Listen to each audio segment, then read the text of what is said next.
Hi there, it's Austin James, and I want to talk to you about emotional intimacy. Guys, just hit the stop button. Stay with me, guys. What I'll rephrase just for this video segment, emotional connection. Women, let me give you a big picture, and this doesn't always apply to all women, okay? Big disclaimer before I normally put genders on abusers are normally men. When I talk, women, wives are normally the victims. That's the way it was in my case. Abuse is absolutely gender neutral. Guys, if you're being abused, I am not trying to minimize you at all, okay? I'm just talking very generic terms to help me communicate easier rather than having to constantly make sure my verbiage is 100% politically correct, okay? So women, the general makeup,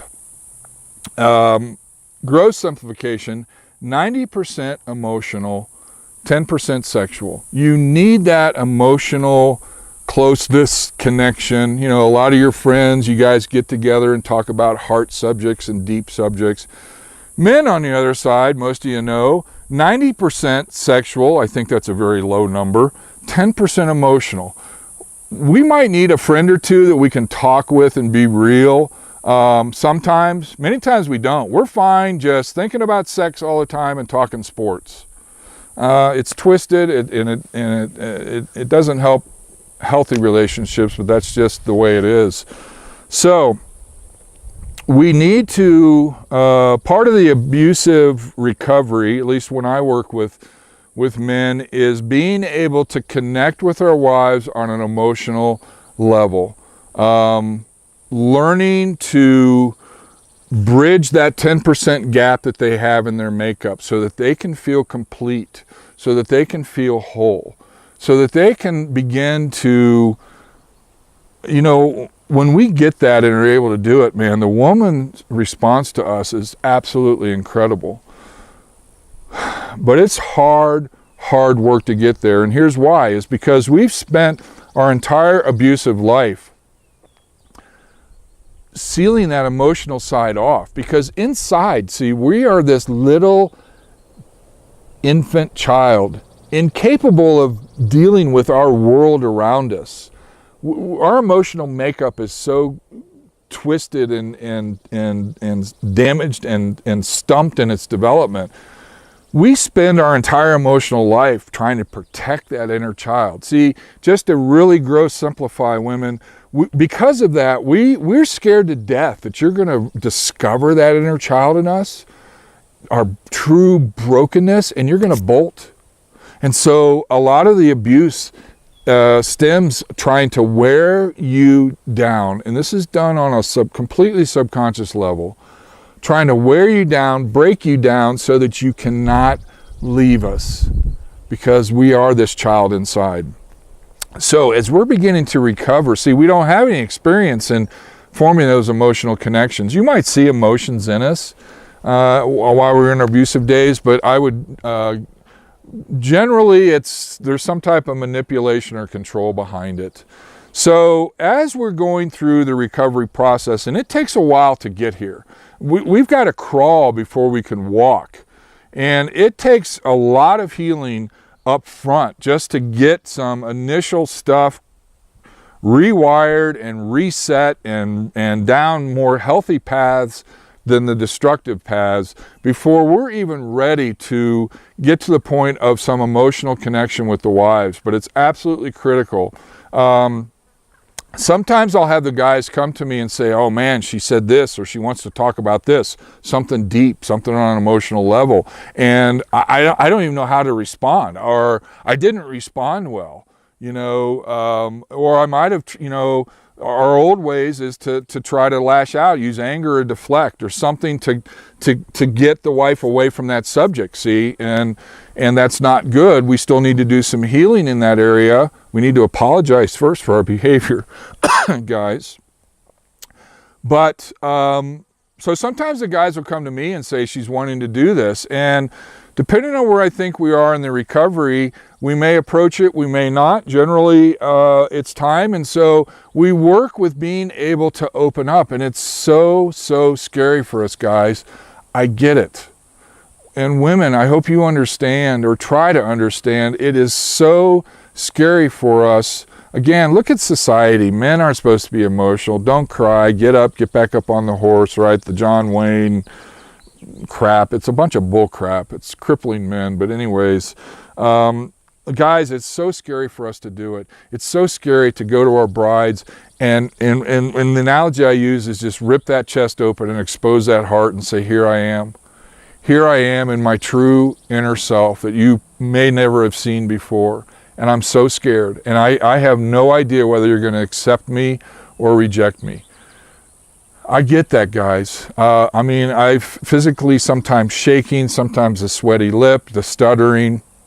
I advise sometimes guys go to their wives and just explain what they're trying to do ahead of time so that, you know, they understand if there's some hiccups along the way of what, first of all, so the wife understands what the guy's trying to accomplish. And guys, so you free yourself up from being perfect as this stuff. You're not going to be perfect. That's why I work on the art of the apology, because you're not going to be good generally at first. So it takes some practice, it takes some time, but I'm here to tell you, once you can get comfortable with being humble and being vulnerable, especially in front of your wife, it's so cool. It's so cool because it's not tied to your manliness. You know, it's like, I am a man and I can be vulnerable. I mean, right, I love watching chick flicks. I love crying. Sorry to say chick flicks, but you know, that's what they are, right? I love that. I love getting in touch with that emotional side because it is part of being a man. It is that 10% of my makeup, and I'm comfortable with it. And it makes me more of a man to be able to do that. And when I can emotionally connect with women, when I can emotionally connect with friends who are women, when I can even emotionally connect with guys that have more than that 10% of their emotional makeup, and that's totally cool. It's so great. Critically important, guys, abusers. Sometimes you're going to approach. Sometimes if you're working with me, I'm going to say, you know, a specific incident came up. We're going to talk through it. We're going to give some specific things that you need to do, how to approach it. You're going to go and, you know, you try to bring up this emotional topic. You're trying to bridge that emotional connection, that gap. And the wife, I don't want to talk about it. I'm busy, you know, can we do this later? Man, that's tough. That's a tough one. Believe me, I know. Here you are, you laid that out and whack. And that is okay.